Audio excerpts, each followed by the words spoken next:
Pemirsa, apa kabar? Si Jonathan membawakan warta berita PTS tanggal 12 Agustus. Aparat tim khusus Ditjen Imigrasi Kota Taichung menggerebek sebuah kelompok agensi ilegal. Seorang Pema Vietnam bermarga Yang menggalang rekan sekampung halamannya untuk bekerja dalam sektor pengelasan besi di wilayah sentral. Hal ini telah melanggar UU Layanan Ketenagakerjaan dan UU Keimigrasian. Selain dijerat pidana 3 bulan penjara, Ditjen Imigrasi juga menjatuhkan sanksi berupa larangan masuk ke Taiwan selama 11 tahun.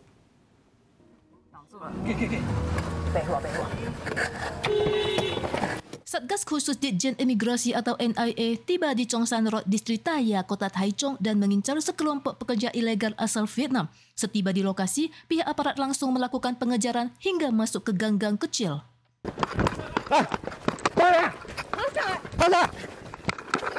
PMA tak berdokumen Vietnam bermarga Yang bekerja serabutan di berbagai lokasi konstruksi di wilayah tengah Taiwan. Setelah belajar cara membaca gambar teknis secara otodidak, ia mulai menjadi agensi yang membentuk tim kerja dengan rekan senegaranya sebagai pengikat besi. Selain merekrut pekerja melalui medsos, ia juga memberikan bimbingan teknik kerja dan jasa antar ke dan dari tempat kerja yang lengkap dengan sarapan siang ala Vietnam. NIA berhasil meringkus Yang bersama 6 rekan senegaranya dan semuanya dibawa ke pengadilan.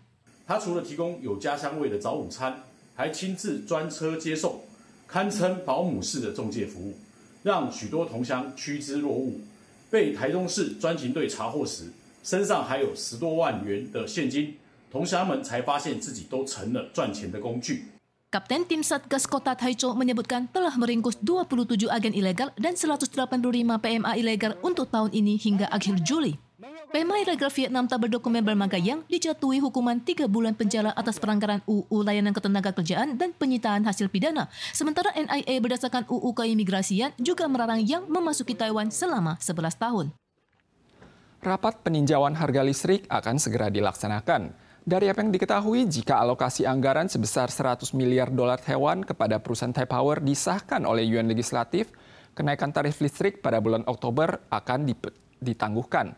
Namun jika lolos, harga listrik pada bulan Oktober mungkin akan naik 10%. Rapat peninjauan tarif listrik akan kembali diadakan pada bulan September untuk membahas iuran listrik bulan Oktober. Menurut pemahaman, jika Taipower menerima subsidi 100 miliar dolar dari Yuan Legislatif, kenaikan harga listrik bulan Oktober mungkin akan ditangguhkan. Namun jika konsumsi listrik pada sektor manufaktur pengolahan makanan, bahan optik, dan komponen meningkat, harga listrik diisukan akan ikut naik. Namun jika Taipower tidak menerima subsidi 100 miliar dolar dari Yuan Legislatif, harga listrik bulan Oktober akan kembali didongkrak dengan kisaran di atas 10%. Angka kelahiran di Taiwan pada tahun lalu mencapai sekitar 130.000 orang, mencatat rekor terendah dalam sejarah. Walau tahun ini adalah tahun naga, angka natalitas pada paruh pertama tahun ini hanya mencapai sekitar 64.000 orang, tak sampai separuh jumlah tahun lalu, yang mungkin akan kembali mencatat rekor terendah baru.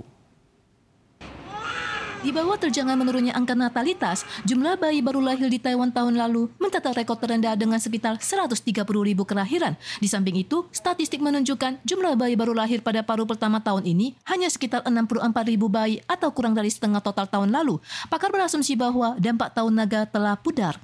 比如说12年前来讲，或者更早的龙年，大概平均台湾新生儿都会多10到15%，甚至20%。今年看来就是都没有这个现象，可能现在人的观念也不觉得龙年生小孩是很重要了。更严重的是增产一直在下降，那这个大家都知道这是国安危机。 Lingkungan kerja yang ramah dan program kesejahteraan sosial menjadi kunci penting pendorong angka kelahiran. Pakar juga menyebutkan penurunan angka kelahiran bukan hanya merupakan masalah keamanan nasional. Berkurangnya angkatan kerja usia muda 15 hingga 29 tahun sebanyak 160.000 orang dalam 10 tahun terakhir akan berdampak pada jumlah angkatan kerja di masa depan. 现在在少子化问题，当然会影响到我们劳动力的一个供给啦。那当然是说，缺工的问题其实原因其实很多啦。目前呢，所知道的就是说，像餐饮跟服务业部分。 Dari analisis pakar, jumlah lulusan sarjana yang memasuki pasar tenaga kerja telah merosot sekitar 40.000 orang sejak 4 tahun yang lalu.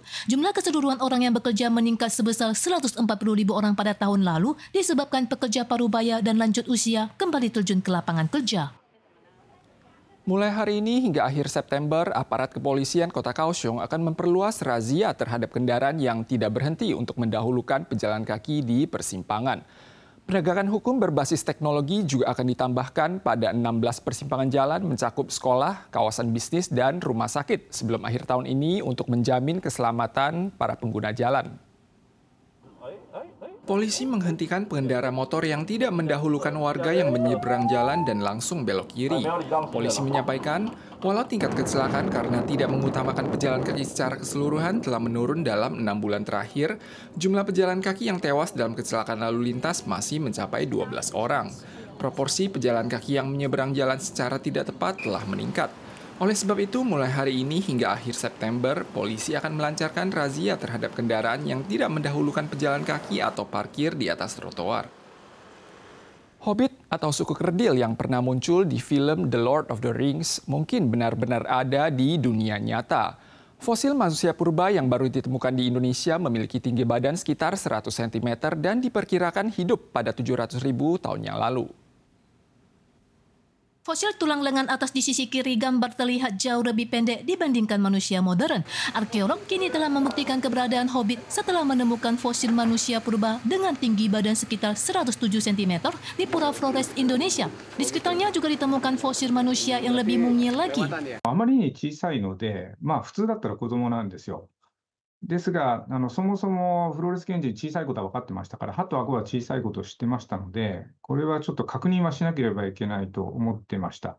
Berdasarkan temuan gigi dan fragmen tulang lengan atas, arkeolog mengungkapkan manusia kerdil yang ditemukan kali ini memiliki tinggi badan setidaknya lebih pendek 6 cm dari temuan sebelumnya atau bahkan kurang dari 100 cm.